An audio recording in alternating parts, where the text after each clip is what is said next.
নতুন বছরকে স্বাগত জানাতে সারা বিশ্ব যখন আতশবাজির উৎসবে মেতে ওঠে, তখন ইতালিতে বিপন্ন হয়েছে হাজারো অসহায় পাখির জীবন। রাজধানী রোমের রাস্তায় পড়ে থাকতে দেখা গেছে শত শত পাখির মৃতদেহ। এই ঘটনা আলোড়ন তুলেছে সামাজিক যোগাযোগ মাধ্যমে। আতশবাজি পোড়ানো বন্ধের দাবি উঠেছে প্রাণী অধিকার সংস্থাগুলোর তরফ থেকে। Centinaia di uccelli morti.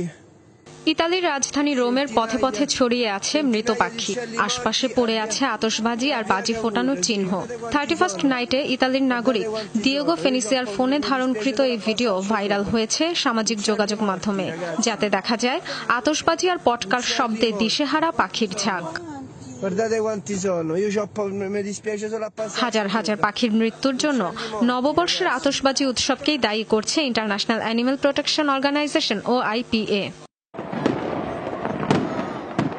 মহামারীর সতর্কতায় এবার জনসমাগম করে উৎসবে নিষেধাজ্ঞা ছিল প্রায় সব দেশেই। তবে ব্যক্তি উদ্যোগে নজিরবিহীন আতশবাজি পোড়ানো হয়েছে বাড়ির ছাদে ছাদে। বর্ণিল আলোক ছটায় মানবজাতি উৎসবে মাতলেও তা প্রাণঘাতী হয়ে উঠেছে নিরীহ পাখির দলের জন্য।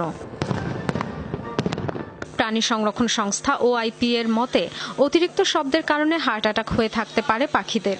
ভয়ে দিকবিদিক শূন্য হয়ে উঠতে গিয়ে দল বেঁধে বিদ্যুৎস্পৃষ্ট হয়ে মৃত্যু হতে পারে তাদের। প্রতি বছরই নববর্ষের আতশবাজির কারণে ক্ষতিগ্রস্ত হয় বিপুল সংখ্যক বন্যপ্রাণী। পরিবেশবাদীদের সতর্কতার পরও প্রতি বছরই বাড়ছে আতশবাজি উৎসবের পরিধি। ঝুঁকি বিবেচনায় সব ধরনের আতশবাজি বিক্রি ও পোড়ানোর ওপর নিষেধাজ্ঞার দাবি জানিয়েছে OIPA।